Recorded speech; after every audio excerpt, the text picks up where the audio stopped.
The Biden admin is preparing for a long-term battle with the Houthis, and yet they claim we're not at war. Look at this. This is from the Washington Post. This was reported on this weekend. As Houthis vow to fight on, U.S. prepares for a sustained campaign.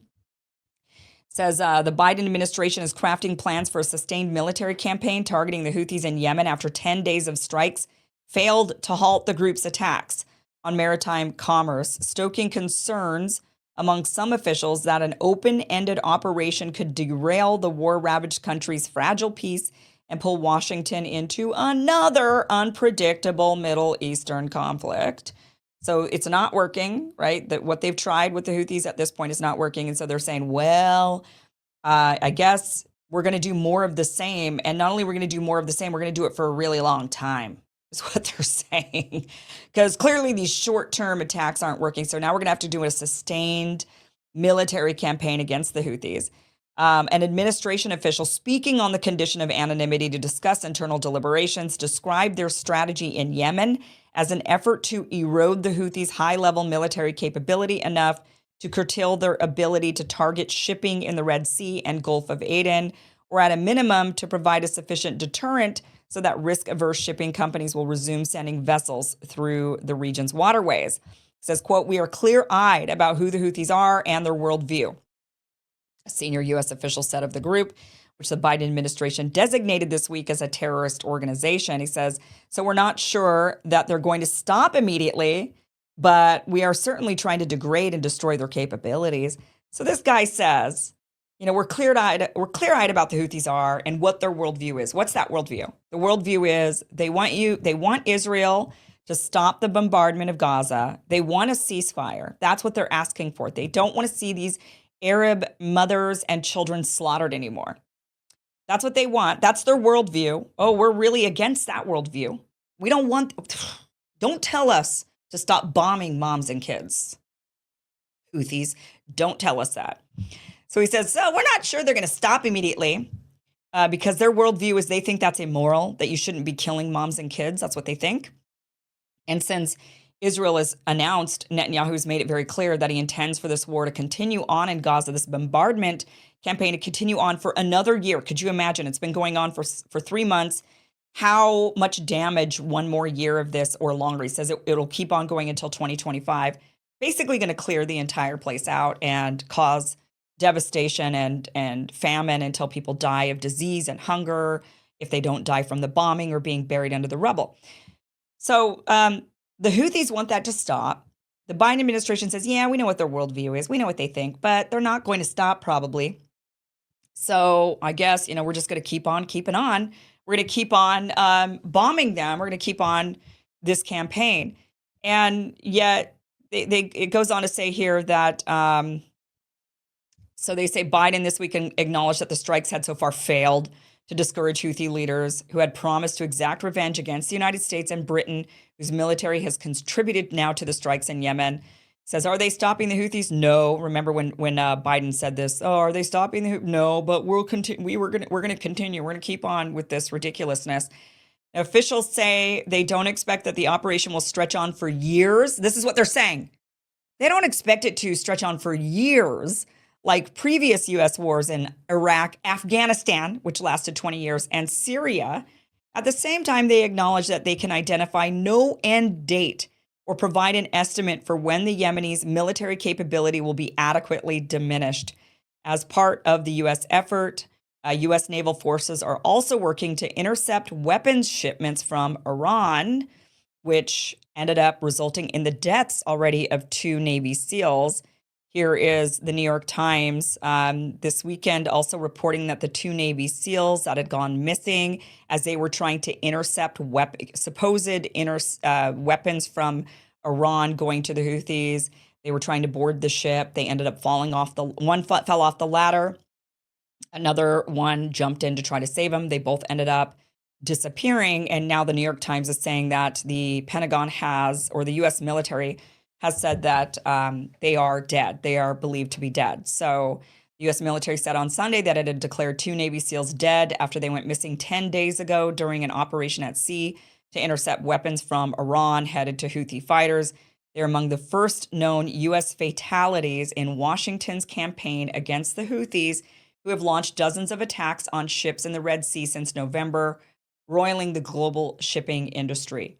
But we're not at war. This is what the Pentagon asserts, that even though we're going to go into a sustained military operation that includes bombing the heck out of the Houthis and even ends up with American military members dead, we're not at war. This is actually a Reuters journalist and then a Politico journalist asking the questions of the Pentagon. Watch this. Hey, Sabrina, is it now fair to say that the U.S. is at war in Yemen? And secondly, there are some reports about a U.S. MQ-9 being shot down over Iraq by Iranian-backed militia. Is that something you're tracking? Thanks, Idris. I'll take the last one first. I have seen those reports. I don't have anything for you on that. So I'd have to circle back with you. I've seen those reports, but don't have anything to add. In terms of your first question, no, we don't seek war. We don't think that we are at war. We don't want to see a regional war. The Houthis are the ones that continue to launch cruise missiles, anti-ship missiles at innocent mariners, at commercial vessels that are just transiting an area that sees 10 to 15% of the world's commerce. The U.S. is what we are doing with our partners is self-defense. We certainly don't want to see this widen out to a regional war, and we don't want to see this continue, which is why you have seen the action that we've taken. And as the Secretary has stated before, we will continue to take that action if we need to. Just to follow up on Idris's question, you said that we are not at war with the Houthis, but if this tit for tat bombing, we bombed them 5 times now. So if this isn't war, can you just explain that a little bit more to us? If this isn't war, what is war? Sure, Laura. Sure. Great question. Just wasn't expecting it phrased exactly that way. Look, we do not seek war. We are not at war with the Houthis. In terms of a definition, I think that would be more of a clear declaration from the United States. But again, what we are doing and the actions that we are taking are defensive in nature. I would turn back to the fact that there have been over 30 attacks by Houthis on 50 different nations that are transiting the Red Sea at this time. I can only repeat so many times that we do not seek war with the Houthis, but we will take self-defense actions if we need to protect our troops, to protect commercial shipping, and to ensure that freedom of navigation is still allowed through international waterways. Self-defense, that's what she says. Yemen is 8,000 miles away, but it's self-defense. Trust us, it's self-defense. And she says, we're not at war. There's no war here with the Houthis, but look at even Wikipedia says there's a war. This is they're calling it the United States Houthi conflict, also known as, get this, the United States Iran Proxy War. So apparently we're at war with Iran without realizing it. It's an ongoing conflict between the United States and Iran-backed militias, which began in late 2023 and includes the U.S. Navy fighting against drone attacks or American warships and other vessels by armed groups of the Houthi movement. It also includes clashes with other groups and militias in various countries, territories, who are part of an overall conflict with Iranian and Iran-backed groups. So they're saying that we're actually in an Iran proxy battle, even though the Houthis are Yemeni, and they are very much in control of quite a bit of Yemen. They're not, does Iran back them? Sure. I guess then it's the U.S.-backed IDF is how we'll talk about Israel, the U.S.-backed Israelis, the U.S.-backed, the Yemenis they're individual people with their own free will. They're able to make their own decisions, and they've decided what's best for them and to get involved in this. I wouldn't call them Iran-backed, but whatever. It's a war. We're at war. They're claiming we're not at war, but yet 75 people have been killed already in this war on the Yemen side. It says here, this is from I-24 News, over 75 killed in U.S.-led attacks in Yemen, including Hezbollah and the IRGC. British and American airstrikes on Houthi facilities in Yemen resulted in 75 dead, including operatives from Iran's Islamic Revolutionary Guard Corps and Lebanon's Hezbollah. According to reports, 9 of the deaths from the airstrikes were foreign experts, detailed as 3 from the IRGC and 6 from Hezbollah. Furthermore, these operatives were killed in various separate operations and locations. So not only it looks like we're at war with the Houthis in this 75 dead, and it's not a war. This is like a special military operation, I guess. We're going to use Russia's language, which is obviously a war in Ukraine, but no, it's a special military operation. Don't use the word war. So now they're taking a page out of our book, which is ridiculous. Not the book to take from. It's a fake book, fake news, misinformation. So now not only are we targeting the Houthis, but we've got Iranians and Lebanese in this with the IRGC and Hezbollah. But the Pentagon says, don't worry, this war has not expanded. You've got Israel bombing Lebanon, Syria, Iraq. You've got Yemen. You've got now Iran apparently in a proxy war. We've got so it has expanded throughout the region quite a bit. But don't worry, it hasn't expanded. This is what the Pentagon wants to assert. Watch this Associated Press reporter asking them this question about expansion. And secondly, on the Houthis, over the weekend, obviously there were attacks by the Houthis. There were counterattacks, and there were several strikes by Iran itself. Can you assess or tell us whether Secretary Austin believes that the Gaza war has already expanded? Don't all of these attacks suggest that the war has done exactly what the U.S. didn't want it to do early on, and that it has expanded, and that attempts to deter the Houthis so far have not worked? Clearly there are tensions in the Middle East. There have been tensions there since the Israel-Hamas conflict has kicked off. We continue to work very closely with our allies and our partners in the region to prevent the Israel-Hamas conflict from escalating into a wider regional war. When it comes to the activities that we see by the Houthis in the Red Sea, again, they are exploiting this situation to conduct attacks against the ships and vessels from more than 50 countries, affecting more than 50 countries around the world. And so we're going to continue to work with our partners in the region to prevent those attacks or deter those attacks in the future. And we're also going to continue to work very hard to prevent the Israel-Hamas conflict from escalating into a broader regional conflict. But to answer your question, no. We currently assess that the fight between Israel and Hamas continues to remain contained in Gaza. Oh, what a clown show. It hasn't expanded, don't worry. Yeah, there's maybe some attacks in Lebanon and Syria and Iraq and Yemen and all, but no, it's just Gaza. It's just Gaza. That's what they want you to believe. They think we're stupid. They think we're stupid. So now the United States has redesignated the Houthis as a terrorist organization.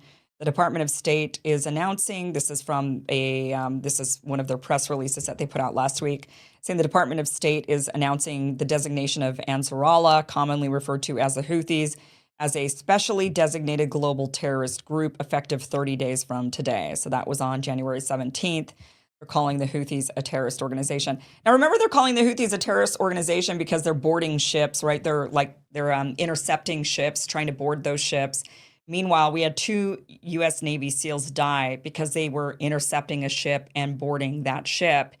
So they're doing the exact same thing, and they're saying, well, we're stopping arms, allegedly, arms that are being taken from Iran to the Houthis. And the Houthis say, well, we are preventing materials to be sent from Israel because we want them to stop a genocide. We want them to stop bombing Gaza. We want a ceasefire. It seems the easiest thing to do would just be a ceasefire, right? The easiest thing to do would be to strong arm Israel into that ceasefire, or at least to say, hey, look, if the Houthis are going to interfere, then you're just going to have to go the long route. They can still get shipments. They just have to go all the way around Africa, which takes 2 weeks longer. So it's not like Israel isn't getting their shipments. They're still getting them. It's just they're getting them 2 weeks delayed. And it's much more expensive because the ships got to go all the way around the continent.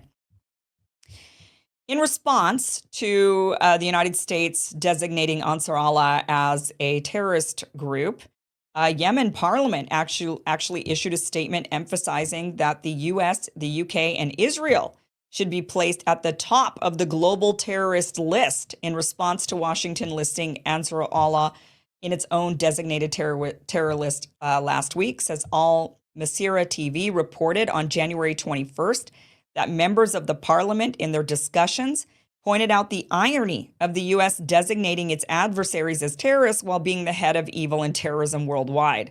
They emphasized placing the Israeli occupation entity and the U.S. and British regimes at the top of the global terrorism list, asserting that they will reap the fruits of their evils and the crimes of genocide committed against the Palestinian people. Very interesting. And lastly, in the news on this, Iraq has asked the United States to get the hell out. The Iraq leader wants U.S. troops out and wants them to get out of the country. It says right here, this is from Army Times. Iraq's prime minister has given multiple interviews in recent days declaring that his country is no longer interested in hosting 2,500 troops deployed there in support of the mission to defeat ISIS. But that public rhetoric has not translated to any formal requests either to the Pentagon or White House, according to U.S. officials. Prime Minister Mohammed Shia al-Sudani described the U.S.'s presence as destabilizing in an interview with Reuters published January 10th and no longer justified in a Wall Street Journal interview published Wednesday. There is a need to reorganize this relationship so that it is not a target or justification for any party, internal or foreign, to tamper with stability in Iraq and the region, Sudani told Reuters. And then the U.S. official has responded to that and say that we agree that after a decade since the formation of the coalition to defeat ISIS and its success over that period, there is merit to advance discussions for a transition to bilateral arrangements. So Iraq would like us to leave. A lot of areas in the Middle East would like us to leave, and yet we're sticking around. And why is that? To continue destabilizing, to continue wars, to say that we're countering Iran. The whole idea that Iran is behind some of the worst terrorists in the world, which is not true. Iran is also fighting ISIS. Iran also fights al-Qaeda.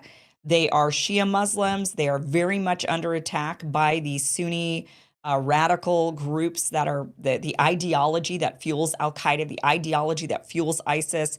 That's a different religion. I mean, it's under the umbrella of Islam, but totally different religion. And the people, that ideology, that Sunni, Salafist, Wahhabi ideology hates the Shias. They hate Iran, and they would love nothing more than to see their religion eradicated. And the people often, and they're actually harsher towards the Shia Muslims than they are anybody else in the world. Again, they don't care. Americans, Christians, Jews, whoever, they hate the Shia Muslims the most. So to kind of, there's this idea that Iran is behind all of the terrorism. It's just not true. Iran's also helping fight a lot of that terrorism. Iran, yes, does have groups that they do support, but it isn't the groups that we claim that we're over there fighting. So if we just kind of keep a perspective of why have we been in the Middle East, it's been really to try to fight ISIS and al-Qaeda. But then it's kind of morphed into this, well, we're fighting Iran in these proxy battles, which is just, we shouldn't be there. We should just get out. We should get out. We should come home. We don't need to be there. And we're having troops now die. It's not worth it. It shouldn't be happening. Just call for a ceasefire and get the hell out.